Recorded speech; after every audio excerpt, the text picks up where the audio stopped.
کہ موت کے نتیجے میں انسان فنا نہیں ہوتا، بلکہ انسان کا انتقال ہو جاتا ہے ایک دوسری دنیا میں، جہاں کچھ عرصے جینے کے بعد قیامت کا دن آئے گا اور حساب کتاب ہوگا۔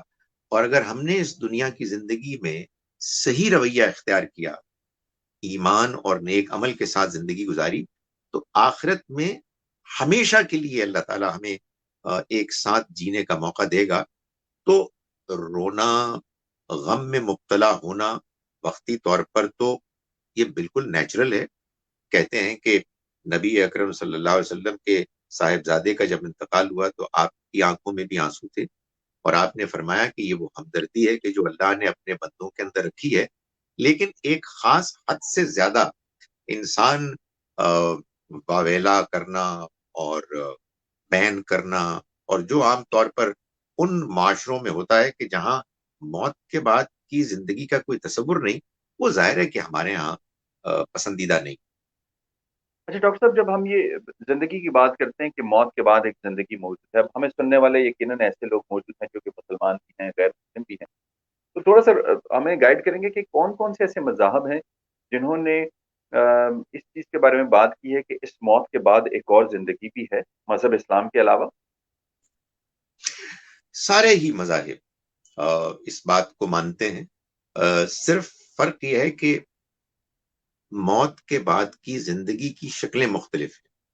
مثلا جو جن کو ایبراہمک ریلیجنز کہتے ہیں، ابراہیم علیہ السلام کے بعد کے زمانے کے یہودیت، مسیحیت اور اسلام، ان کے ہاں تو دائر اسلام تو یہ دعویٰ ہی نہیں کرتا کہ وہ کوئی نیا پیغام ہے، اسی پیغام کی کنٹینویشن ہے، بلکہ وہ جو پچھلے پیغمبروں کی طرف سے پیغام آیا، اللہ کا یہ آخری پیغام اصل میں اسی کی پرسٹائن پیور شکل ہے، جس کو کہ اللہ تعالیٰ نے پریزرو کر دیا ہے اور پوری طرح سے اب واضح طور پر بیان کر دیا ہے، محفوظ کر کے۔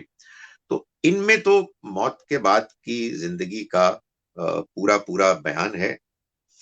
صرف اتنا فرق ضرور ہے کہ پچھلے ان مذاہب میں، یا آپ کہیے کہ مذہب کی، دین اسلام کی پچھلی ورژنز میں، چونکہ لوگوں نے اپنے طور پر کچھ اس میں چینجز، ایڈیشنز کر دیے، تو وہ بعض اوقات دھندلا سا نظر آتا ہے۔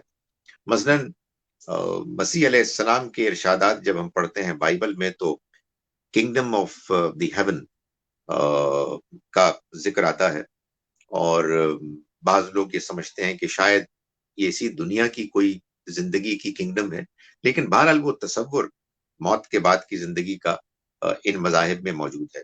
آپ جانتے ہیں کہ ہندوازم میں اس کا ذکر ہے کہ آدمی مرتا ہے، پھر ایک دوسری فارم میں آتا ہے، پھر ایک تیسری فارم میں آتا ہے۔ جو چینی مذاہب ہیں ان کے ہاں بھی اس زندگی کے علاوہ ارواح کی زندگی کا ایک تصور ہے، اور وہ اپنی بزرگوں کی ارواح کے بارے میں تصورات رکھتے ہیں۔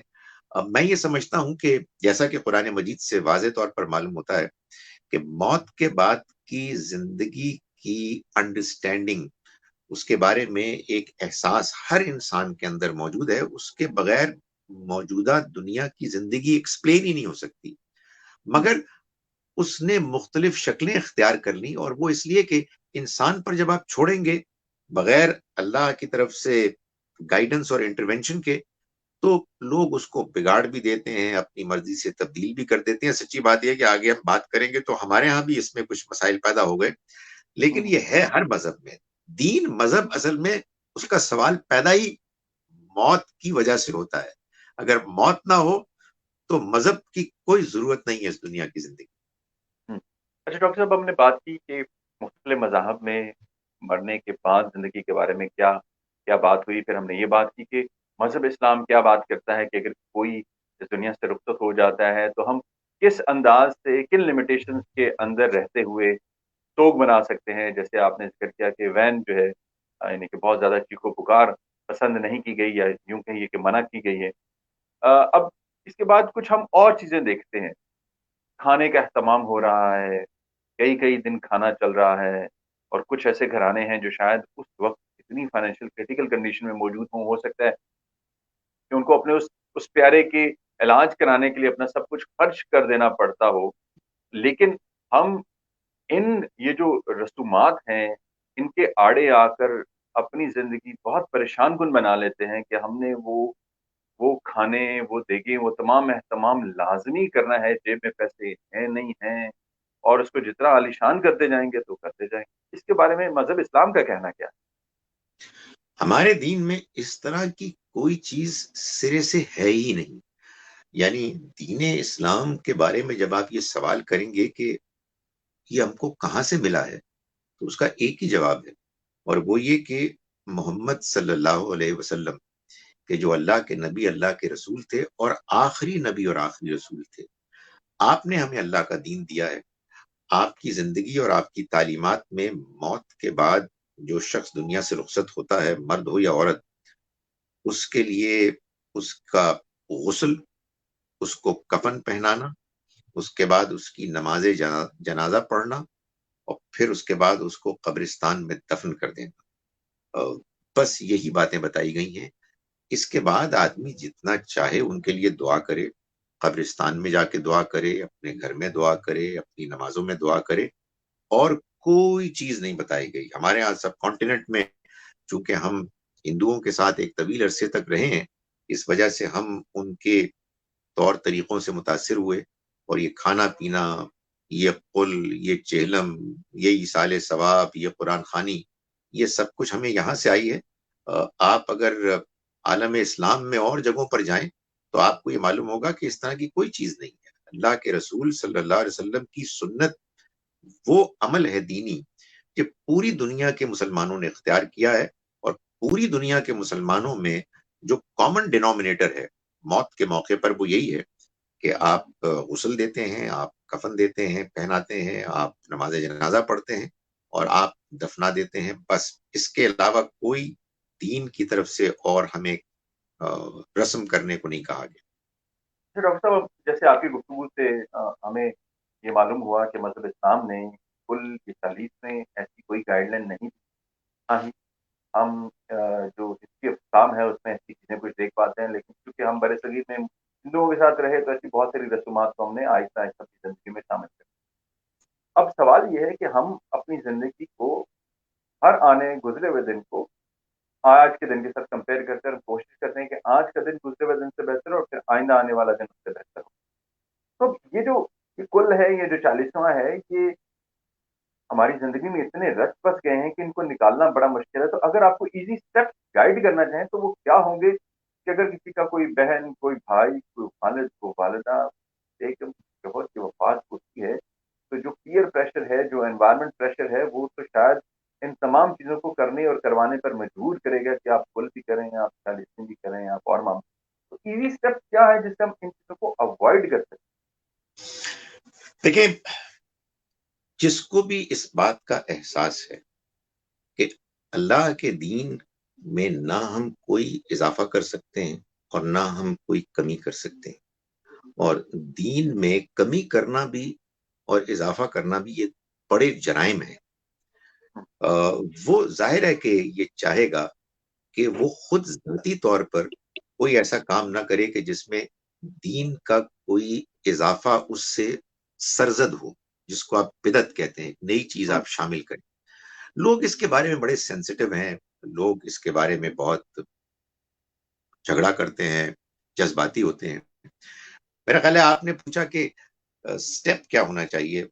میں جی. سمجھتا ہوں کہ ہمارے لوگ عام طور پر توقع کرتے ہیں نماز جنازہ کے بعد یا دفنانے کے بعد کہ کوئی صاحب اعلان کریں گے کہ اب فلاں تاریخ کو کل یا پرسوں قل ہوں گے. عام طور پر کہا جاتا ہے کہ مرد حضرات جو ہیں وہ مسجد میں چلے جائیں، خواتین فلاں گھر میں آ جائیں اور قرآن خوانی ہوگی. میرا خیال ہے کہ اگر کسی کو اللہ تعالیٰ یہ توفیق اور ہمت دے تو وہ اعلان کرے کہ آپ فلاں گھر تشریف لے آئیں ہمارے گھر، اور انشاءاللہ ہم مرحوم یا مرحومہ کے لیے مل کر دعا کریں گے.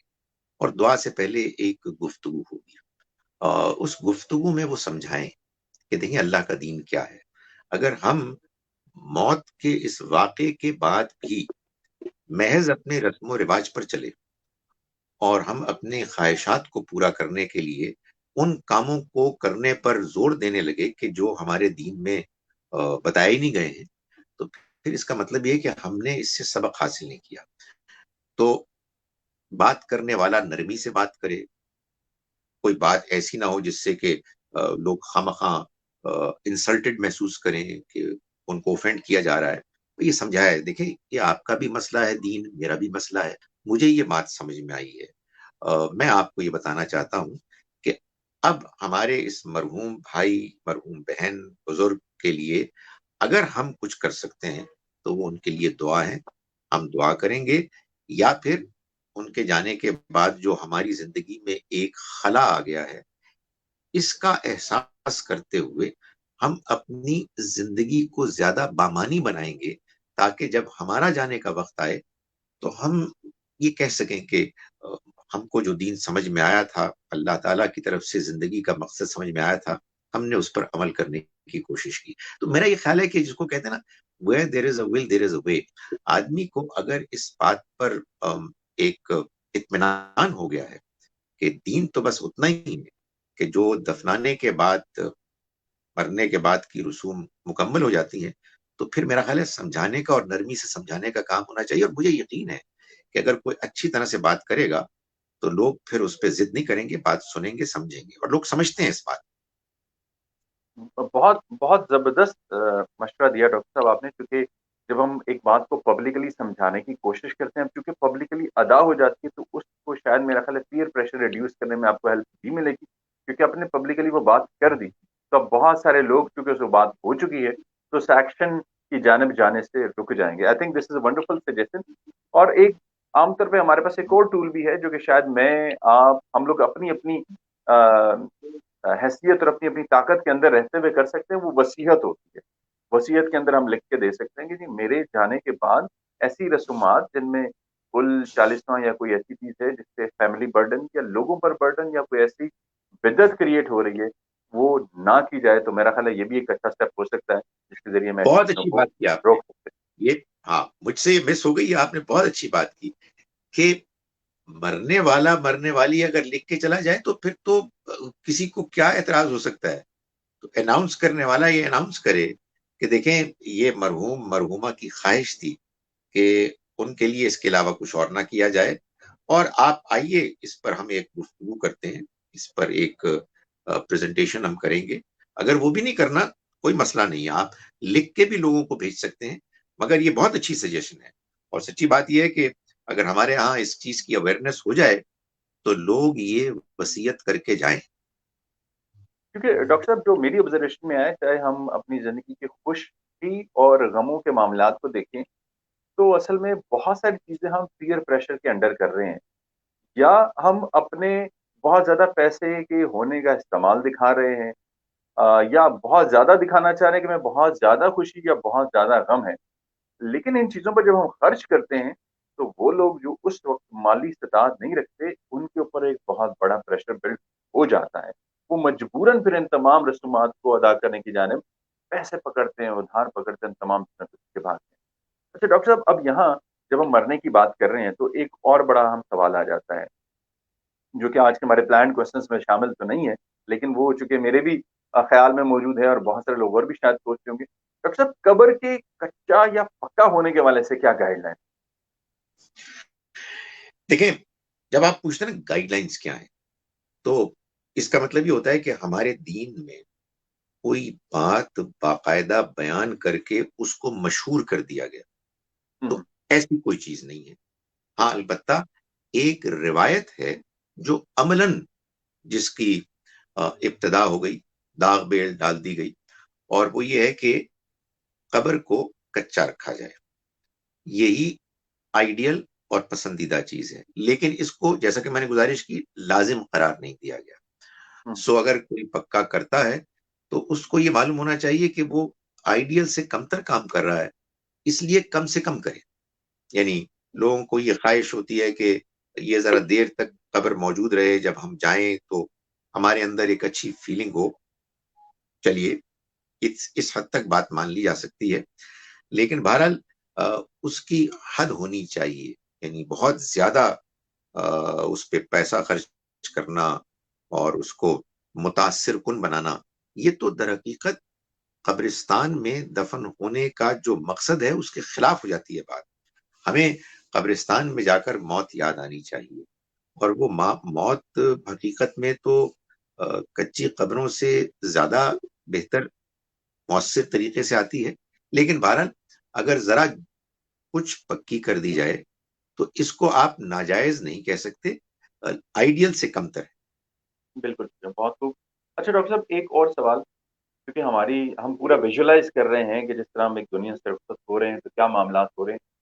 اب دفنا دیا گیا، دعا پڑھ دی گئی، لوگ اپنے اپنے گھر چلے گئے۔ اب یقیناً اس کے بعد آپ کو اپنے پیاروں کی یاد آتی ہے، آپ ان کے لیے دعا کرنے آتے ہیں، قرآن پڑھنے آتے ہیں، قبرستان آتے ہیں۔ اب ہم معاشرے میں دو حصوں میں بٹے ہوئے ہیں، ایک مرد ہیں، ایک خواتین۔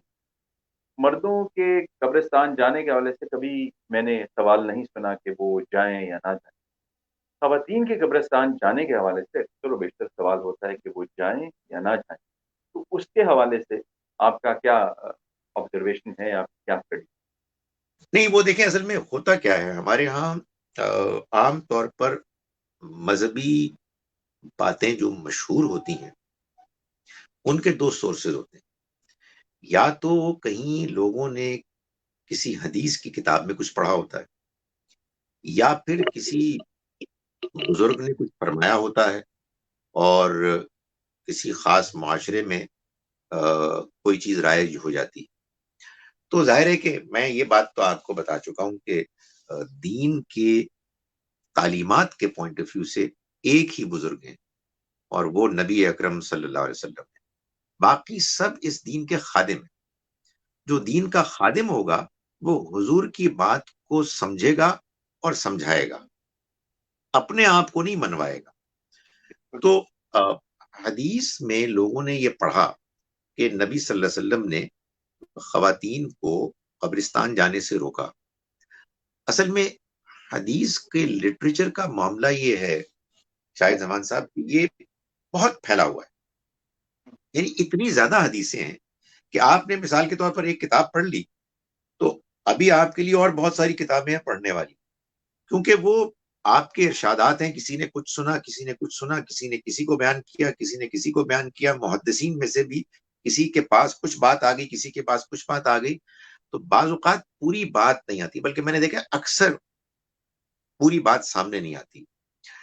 بخاری میں، صحیح بخاری میں ایک حدیث ہے جس میں نبی صلی اللہ علیہ وسلم نے فرمایا کہ میں نے تم کو اس سے پہلے قبرستان جانے سے روکا تھا، میں اب تمہیں اجازت دیتا ہوں، اب تم جا سکتے۔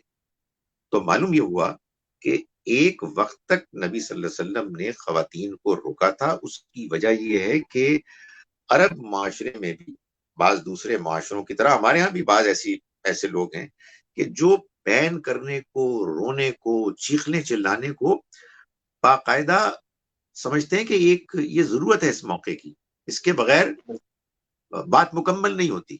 میں نے کئی مرتبہ بعض لوگوں کے اس طرح کے موقعوں پر دیکھا ہے کہ ایک خاتون آئی ہیں اور بالکل ٹھیک ہیں، ایک دوسرے سے بات چیت کر رہی ہیں، گپ شپ کر رہی ہیں، اچانک انٹر ہوئی ہیں اور چیخنا چلانا شروع کر دیا، انہوں نے بیان کرنا شروع کر دیا۔ 5 منٹ میں وہ اپنے اس پورے پریزنٹیشن سے فارغ ہوئی ہیں، واپس گئی ہیں، پھر نارمل ہو گئی۔ تو یہ ہمارے ہاں ایک طریقہ ابھی بھی ہے، حضور کے زمانے میں بھی تھا۔ تو آپ نے جب یہ محسوس کیا کہ اب خواتین کو یہ بات سمجھ میں آ گئی ہے کہ ان کے لیے رونا، چیخنا، چلانا، بین کرنا یہ پسندیدہ نہیں ہے، تو اب تم جا سکتی۔ تو اس وجہ سے خواتین کے قبرستان جانے میں کوئی رکاوٹ نہیں۔ بھائی جیسے مردوں کی ضرورت ہے، خواتین کی بھی ضرورت ہے۔ قبرستان میں جانے کی وجہ کیا ہے؟ دو وجوہات ہوتی، ایک یہ کہ اپنے مرحوم مرحومہ کے جو وہاں دفن ہے ان کے لیے دعا کرنا۔ ویسے تو دعا ہم گھر میں بھی کر سکتے ہیں، لیکن قبر پہ جا کے آدمی کو وہ یاد آتے ہیں، اس لیے کہ ظاہر ہے وہاں ان کو دفن کیا گیا ہے۔ اور دوسری ضرورت موت کو یاد کرنا ہے۔ تو بھائی یہ دونوں ضرورتیں جہاں مردوں کی ہیں عورتوں کی بھی ہیں، تو خواتین کو اس کی اجازت ہے، کوئی رکاوٹ نہیں۔ ڈاکٹر صاحب، ہمارا وقت ہے آج اس وقت تقریباً شام کو پہنچنا۔ آپ کا بہت شکریہ، آپ نے ہمیں وقت دیا اور ہمیں مذہب اسلام کے حوالے سے گائڈ کیا کہ ہماری زندگی میں اس کا کا کیا کردار ہے اور کس طریقے سے میں اپنی زندگی گزارنی چاہیے. بہت بہت شکریہ. بہت شکریہ جناب، جزاک اللہ. تھینک یو سو مچ جی. آپ تمام لوگ جو آج ہمارے ساتھ رہے اس طرح حاضر ہوں گے. اپنا بہت خیال رکھے گا.